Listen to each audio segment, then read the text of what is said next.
Professor Khatri YouTube channel में आपका स्वागत है। मैं डॉक्टर अर्जुन दास खत्री आप सभी भक्तों का हृदय से वंदन करता हूँ, अभिनंदन करता हूँ, जो देवी कथा सुनने के लिए यहाँ पर पधारे हैं। देवी जी का जो दुर्गा सप्तशती का पाठ था वो तो समाप्त हो गया है, परंतु उसके संदर्भ में अनेक बातें आती हैं। तो उसके संदर्भ में जो मुख्य बात है वो है 64 योगिनियों की। तो उस पर मैंने चर्चा पहले नहीं की है, तो आज हम चर्चा करेंगे कि ये 64 योगिनियाँ क्या हैं। तो अब जब हम दुर्गा सप्तशती का पाठ करते हैं तो हम उसमें ये देखते हैं कि जब दुर्गा जी का शुंभ निशुंभ से युद्ध चल रहा था तो उस समय पहले चंडमुंड आए, तो अंबिका ने जो है वो कौशिकिया स्वयं हो गई और काली को उत्पन्न किया। तो काली ने चंड और मुंड का संहार किया। फिर उसके पश्चात क्या हुआ कि शुंभ ने अपने प्रधान सेनापति रक्तबीज को भेजा। तो रक्तबीज के साथ में और सैकड़ों बड़े बड़े प्रसिद्ध नायक योद्धा भी साथ में उसके थे और विशाल सेना भी साथ में थी, क्योंकि उनको समझ में आ गया था कि ये जो देवियां हैं ये सहज नहीं है और इनको आसानी से एक दो लोग नहीं मार सकते। तो इसलिए उनको पूरी तरह से घेर लिया जाए और कितनी भी शक्ति लगाएं लेकिन उनको समाप्त कर दिया जाए, क्योंकि एक यही उनके विरुद्ध एक शक्ति बची थी।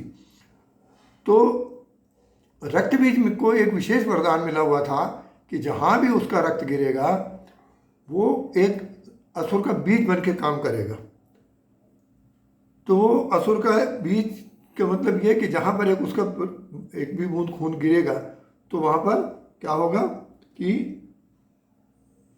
एक नया रक्त बीज पैदा हो जाएगा। तो खुद चाहता था मेरे को घाव बने, कहीं युद्ध हो, उसको बड़ा उत्साह रहता था। क्यों उत्साह रहता था? युद्ध करेंगे, तीर लगेगा, तलवार लगेगी, भाला लगेगा, कुछ भी लगेगा, क्या होगा? खून बहेगा। जैसे ही खून बहा एक नया रक्त बीज पैदा हो जाएगा। अब वो भी उसी तरह युद्ध करना शुरू कर देगा, वैसे ही चीज संपन्न, वैसे आयुध, वैसी शक्ति से संपन्न। और दूसरा ये भी रहता था कि अगर उसका सिर काट दो तो सिर आकर के फिर से जुड़ जाता था। तो एक ये उसको बड़ा विचित्र टाइप का उसको वरदान प्राप्त था। अब इन परिस्थितियों में उसका संहार करना था। तो जब उसके साथ में युद्ध हुआ और तमाम जो है इनके भी देवी देवता भी उपस्थित थे, देवियाँ भी थी, और जब उस पर घाव किए और तमाम सारे उसमें से रक्तबीज बन गए तो वो सेना से के समान तो एक बड़ी रक्तबीजों की सेना हो गई। अब बड़ी समस्या ये कि असली रक्तबीज इसमें से कौन था, तो उसको कैसे निकाला जाए। तब ये अंबिका देवी ने देखा कि भाई ये सामान्य स्थिति में नहीं मरेगा। क्यों नहीं मरेगा? क्योंकि इस रक्तबीज के बाद में बहुत बड़ी तंत्र विद्या है। जो अगर ये तंत्र विद्या है तो ये तंत्र विद्या का सामना तंत्र विद्या से ही हो सकता है। ये सामान्य तीरों तलवारों से बाणों से इसका कुछ होने वाला नहीं है। तो उस स्थिति को भांपते हुए उन्होंने कहा अरे ये तो बहुत ही गहन इसका अधिकार है इन तंत्र विद्याओं पर, और किसी प्रकार की भी माया ये उत्पन्न कर सकते हैं। तो उसको संतुलित करने के लिए, उसको प्रभावहीन बनाने के लिए उन्होंने 64 योगिनियाँ उत्पन्न की। तो 64 योगिनियाँ कैसे उत्पन्न की? जितने भी देवी देवता हैं प्रमुख उन प्रमुख देवी देवताओं की जो शक्तियाँ हैं उसको उन्होंने स्वरूप प्रदान कर दिए। तो अब जैसे ब्रह्मा है तो उसे जो है ब्राह्मी हो गई, इंद्र है तो ऐन्द्री हो गई, वराह अवतार हुए थे वराही हो गई। तो इस प्रकार से जितने भी देवी देवताओं के नाम अभी तक प्रस्तुत हुए थे उन सबके नाम की जो है वो शक्तियां उत्पन्न हो गई। ये कैसी थी? सब स्त्री रूपा थी। ये सारी शक्तियां स्त्री रूपा थी।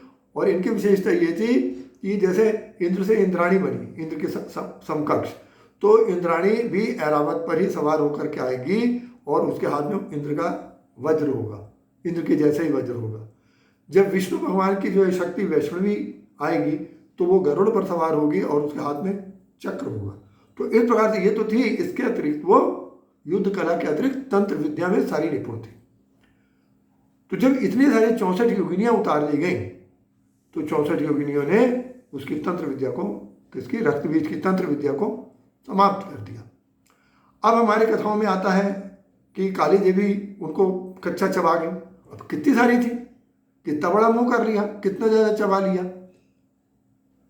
और मैं आपको एक बताऊं, मैं कुछ वर्ष पहले अमेरिका गया था, तो वहाँ पर मुकदमा क्या रखा था लोगों ने कोर्ट में। क्या मुकदमा किया हुआ था? उन्होंने कहा कि ये बड़ी विभत्स देवियाँ हैं, ये आदमियों का खून पी जाती हैं, ये आदमियों को कच्चा चबा जाती हैं, ऐसे कोई देवी देवता हो ही नहीं सकते, इसलिए इनकी पूजा, इनके नाम लेने पर प्रतिबंध होना चाहिए, पूजा की तो बात बहुत दूर है। वो तो फिर ये कहिए कि आरएसएस के लोग थे, दूसरे हिंदू धर्म के लोग थे, उन्होंने अपने वकील अपने तर्क प्रस्तुत की, कहानियाँ इस प्रकार की नहीं है ये, और कोर्ट में अपने खड़े हुए तो जा करके उसका मुकदमा खारिज हुआ। नहीं तो अमेरिका में हो जाता तो वहाँ तो हिंदुओं को असुविधा होती पूजा पाठ करने में, और जगह के लिए भी वो लागू करते कि साहब आप इसकी पूजा मत कीजिए। तो ये एक उन्होंने किया। तो फिर जब मैंने इसका गंभीर चिंतन अध्ययन किया तब मैंने पाया कि इसकी वास्तविकता क्या है। तो वास्तविकता ये है कि वो जो तंत्र विद्या थी वो तंत्र विद्या से नष्ट होगी। जैसे अगर टैंक है तो टैंक आप तोप से नहीं उड़ा सकते, उसको टैंक से ही उड़ा पाएंगे। अगर जहाज बम फेंक रहा है तो उसका मुकाबला मिसाइल करेगी, आपको भी पैरेलल जहाज से बम गिराने पड़ेंगे उनके देश में जाके, और अगर आप नहीं कर सकते तो फिर आपको हारना तय है। तो जैसे उसकी शक्ति आपको भी वैसी शक्तियां पैदा करनी है। तांत्रिक शक्ति है तो तांत्रिक शक्ति पैदा करनी है। अब आप सोचिए कि एक बूंद रक्त की गिरी और सीधा एक जीव बन के तैयार हो गया व्यक्ति पूरा, और उसके सारे हथियार भी हैं। तो ये तो तंत्र विद्या से ही संभव है ना। कोई एक जन्म लेके तो कितना भी भगवान भी पैदा हुए तो छोटे छोटे से बड़े हुए, एकदम से तो पूरी रूप में ना राम प्रकट हुए ना कृष्ण प्रकट हुए। पहले बचपन था उनका, फिर बचपन से धीरे धीरे पढ़ लिख के फिर उसके धीरे धीरे वय के साथ में भी बड़े हुए और उन्होंने चीज़ें सीखी। पर ये तो सीधे सीधे युद्ध करना, न सीखना ना कुछ, खड़े हुए, तंत्र विद्या थी। तो इसलिए क्या हुआ, योगी ने इनको घेरा और यह था कि इनका खून न गिरने पाए। तो ये योगिनियाँ थी, चूंकि तंत्र विद्या थी, ये भी तंत्र विद्या वाली थी, तो जैसे ही उनका सिर काटे तो ये योगिनियाँ उनको निकल जाती थी, क्योंकि इतनी सारी योगिनियाँ थी। तो ये जो है ये उसको हिसाब से अपने हिसाब से संभाल लेती थी उधर में। तो इस प्रकार से जो है रक्त बीजों का संहार हो पाया था। और वो काली देवी प्याला लटका लेती थी और सिंह इनके साथ हमेशा ही होते थे, तो सिंह रक्तपान करा दिया। तो जरूरी नहीं कि हाँ ये है कि उसे सिर से जो टपक रहा है खून वो जमीन पर ना गिर तो उसको काली देवी ने जीभ से साफ कर दी, फटाफट की गिरने ना पाए खून में, क्योंकि वो और कुछ हारा नहीं था उसका। लेकिन बाकी सब कहिए कि वो पूरा काली जो है सैकड़ों रक्त बीज हो गए, सैकड़ों रक्त बीजों को चबा गए। अरे आप भी सोचो भाई, पेट कितना बड़ा होता है, कैसे चबा जाओगे, कितने इतने सारे जीव कहाँ से ले जाओगे पेट के अंदर, कोई व्यवस्था होती है ना। तंत्र विद्या से। तो ये मैंने फिर अपनी जो कथाएं मैंने लिखी हैं, दुर्गा महिमा लिखी है अपने हिसाब, उसको लिखा समझ के, क्योंकि हम बताए ना तर्क के ऊपर आधारित होना चाहिए। तो ये तो मैंने आपको उसका बता दी, भूमिका बता दी कि योगिनियाँ है क्या। अब देखिए कि जो मध्य प्रदेश है, मध्य प्रदेश में नरसिंहपुर स्टेशन से 15 किलोमीटर दूर श्री धाम देवी का स्थान है। तो ये स्थान जो है जगद्गुरु शंकराचार्य श्री स्वरूपानंद सरस्वती जी ने स्थापित किया है श्री धाम को, और वहाँ पर त्रिपुर सुंदरी का भव्य मंदिर है। और उसके मंदिर का जो परिसर है, पीछे का हिस्सा है, तो उसमें जो है 64 योगिनियाँ स्थापित है।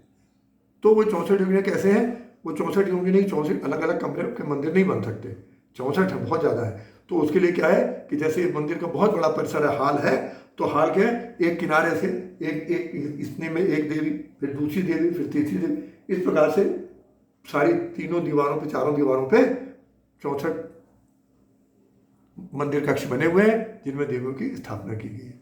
फिर उसके बाद हम गए भेड़ाघाट, जबलपुर के निकट है। तो भेड़ाघाट में भी हमने देखा कि वहाँ पर एक शिव मंदिर है और वो 64 योगिनी मंदिर कहलाता है।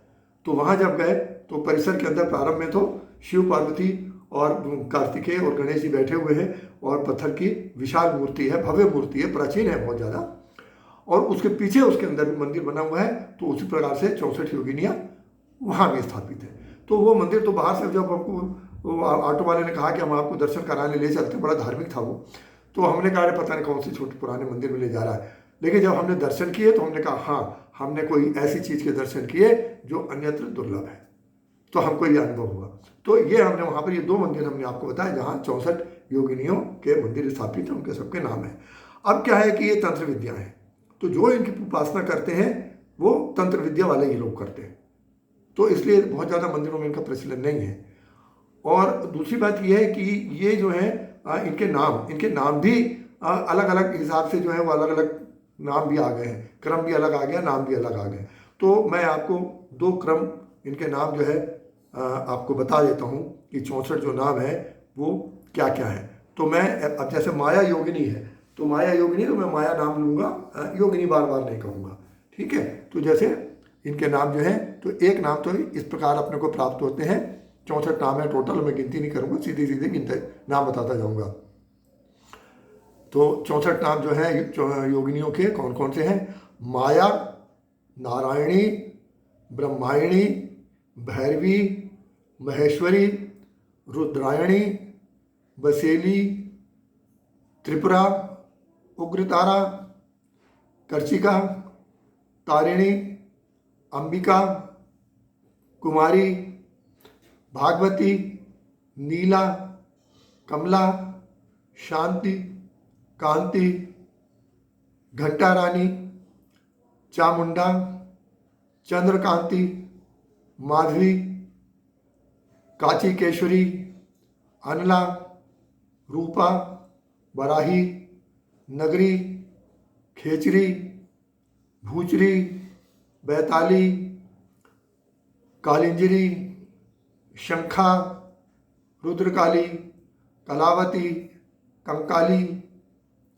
बुकुचाई, बाली, दोहिनी, द्वारिणी, सोहिनी, संकटा, तारिणी, कोट लाई, अनुछाया, केचामुखी, समूहा, उल्का योगिनी, समशिला, मुधा, डाकिनी, गोपाली, कामसेना, कपाली, छत्र, उत्तरायणी, त्रैलोक्य वासिनी, त्रिलोचना, निमाई, डाकेश्वरी, कमला, रामायणी, आदिशक्ति, बाल छत्राणी, ब्राह्मणी, धारिणी और मतांगी।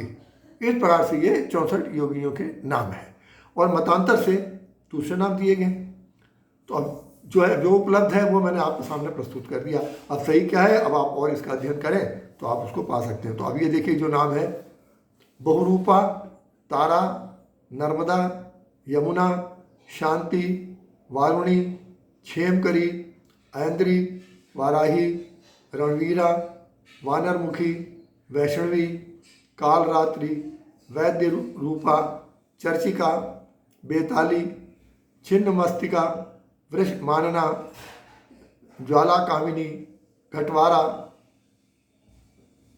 कंकाली, सरस्वती, विरूपा, कौबेरी, भालुका, नारसिंघी, विराजा, विकटानन, महालक्ष्मी, कौमारी, महामाया, रति, करकरी, सर्पश्या, यक्षिणी, विनायकी, विंध्या वालिनी, वीर कुमारी, माहेश्वरी, अंबिका, कामायनी, घटाबारी, स्तुति, काली, उमा, नारायणी, समुद्रा, ब्राह्मी, ज्वालामुखी, आग्नेयी, अदिति, चंद्रकांति, वायुवेगा, चामुंडा, मूर्ति, गंगा, धूमावती, गांधारी, सर्वमंगला, अदिता, सूर्यपुत्री, वायुवीणा, अघोरा, भद्रकाली। तो आप देखिए तमाम सारे ऐसे नाम हैं जो देवियों के हैं, जो 10 महाविद्याओं के हैं, वो इनके भी हैं। तो ये क्या है, ये उनकी शक्तियाँ हैं, शक्ति रूपा है ये। तो उस प्रकार से इनको जो है देवी जी ने उत्पन्न किया और तब जा करके रक्त बीज का और उसके जो विशाल सेना थी उसका संहार हो पाया। तो इस प्रकार से ये 64 योगिनियाँ मैंने आज आपके सामने इसका कथा आपकी प्रस्तुत की है। और आपको रुचि हो तो आप अधिक और अधिक इसका अध्ययन कर सकते हैं। तो आप हमारे साथ जुड़े रहिए, हम अभी आपको और अच्छी इसके कथा के रहस्य और आपको बताते रहेंगे।